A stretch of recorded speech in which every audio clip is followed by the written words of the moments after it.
नमस्कार दोस्तों।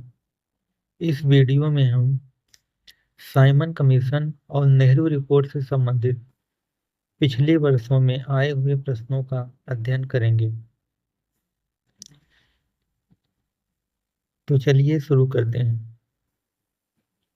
हमारा पहला प्रश्न है,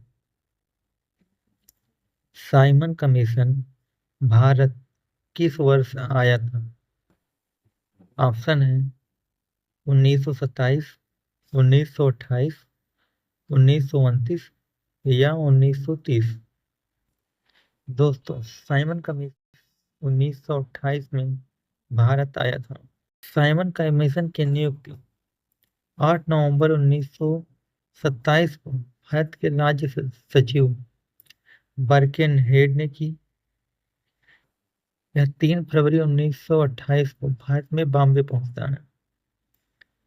साइमन कमीशन ने अपनी रिपोर्ट सन 1930 में प्रस्तुत की। अगला प्रश्न है, साइमन कमीशन भारत में किस उद्देश्य से आया था? ऑप्शन है प्रशासनिक सुधार पर विचार के लिए, शिक्षा में सुधार के लिए, कृषि क्षेत्र में सुधार के लिए या फिर सैनिक क्षमता में मूल्यांकन हेतु। दोस्तों, इसमें ए विकल्प सही होगा, प्रशासनिक सुधार पर विचार के लिए।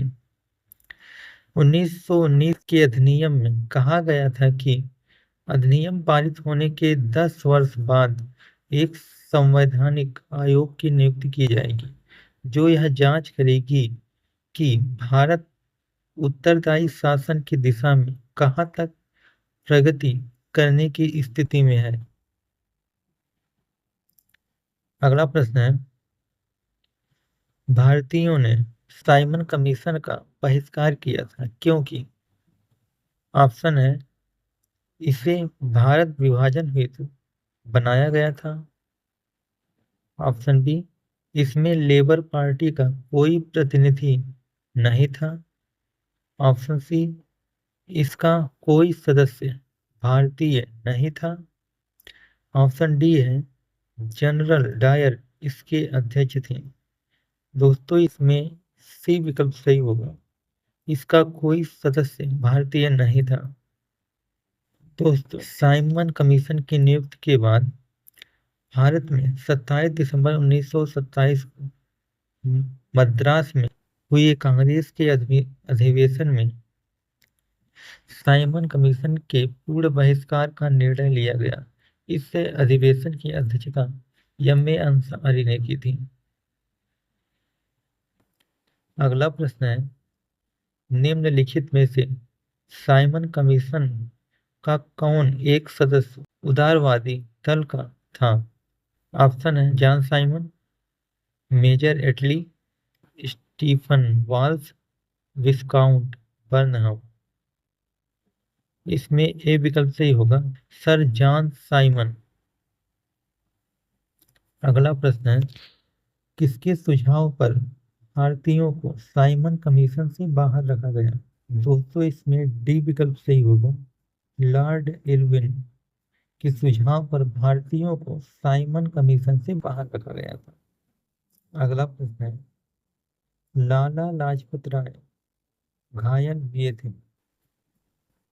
दोस्तों, लाला लाजपत राय लाहौर में विरोध प्रदर्शन के दौरान लाठीचार्ज में घायल हुए थे। इसमें ए विकल्प सही होगा, साइमन कमीशन के विरोध में हुए लाठीचार्ज में जवाहरलाल नेहरू और जीबी पंत लखनऊ में साइमन कमीशन के विरोध का नेतृत्व कर रहे थे। यूसुफ मेहर अली ने साइमन गो बैक का नारा दिया था, लेकिन कुछ लोग यह भी मानते हैं कि यह नारा लाला लाजपत राय ने दिया था। अगला प्रश्न है, नेहरू रिपोर्ट तैयार की थी। दोस्तों, नेहरू रिपोर्ट एम.एल. नेहरू ने तैयार की थी। सन 1928 में भारत सचिव लॉर्ड बर्केनहेड ने भारतीयों को ऐसे संविधान के निर्माण की चुनौती दी जो सभी गुटों या दलों को मान्य हो, जिसके जवाब में भारतीय नेताओं ने सन 1928 में एक सर्वदलीय सम्मेलन बुलाया। इसमें भारतीय संविधान का मसौदा तैयार करने के लिए मोतीलाल नेहरू की अध्यक्षता में एक समिति का गठन किया गया। इस समिति द्वारा प्रस्तुत रिपोर्ट को भी नेहरू रिपोर्ट कहा गया। अगला प्रश्न है, नेहरू रिपोर्ट में निम्नलिखित में से किसकी अनुशंसा की गई थी? पहला है भारत के लिए पूर्ण स्वतंत्रता। दूसरा, अल्पसंख्यकों हेतु आरक्षित स्थानों के संयुक्त निर्वाचन क्षेत्र। तीसरा है संविधान में भारतीयों के लिए मौलिक अधिकारों का प्रावधान। सही उत्तर का चयन कीजिए। दोस्तों, इसमें बी विकल्प सही होगा, केवल 2 और 3। आगे बढ़ते हैं। दोस्तों, नेहरू रिपोर्ट में निम्नलिखित सिफारिशें की गई थी। पहला है डोमिनियन राज्य या पूर्ण औपनिवेशिक स्वराज की मांग की गई थी। अल्पसंख्यकों के संयुक्त निर्वाचन पद्धति की मांग की गई, अर्थात अल्पसंख्यकों के लिए कुछ स्थान आरक्षित कर दिए जाए, लेकिन यह व्यवस्था उन प्रांतों में लागू न की जाए जहां मुसलमान बहुसंख्यक हैं। तीसरा, भाषा के आधार पर प्रांतों के गठन की मांग की गई। उसमें 19 मौलिक अधिकारों की भी मांग की गई, जिसमें महिलाओं को समान अधिकार, संघ बनाने की स्वतंत्रता तथा वयस्क मताधिकार जैसी मांगे सम्मिलित थी। पांचवा है केंद्र तथा राज्य में उत्तरदायी सरकार की स्थापना की मांग की गई। मुसलमानों के धार्मिक और सांस्कृतिक हितों का पूर्ण संरक्षण की बात की गई इसमें।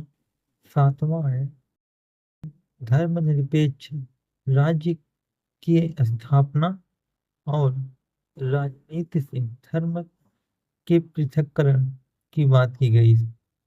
आठवां है कार्यपालिका को विधानमंडल के प्रति उत्तरदायी बनाया जाए।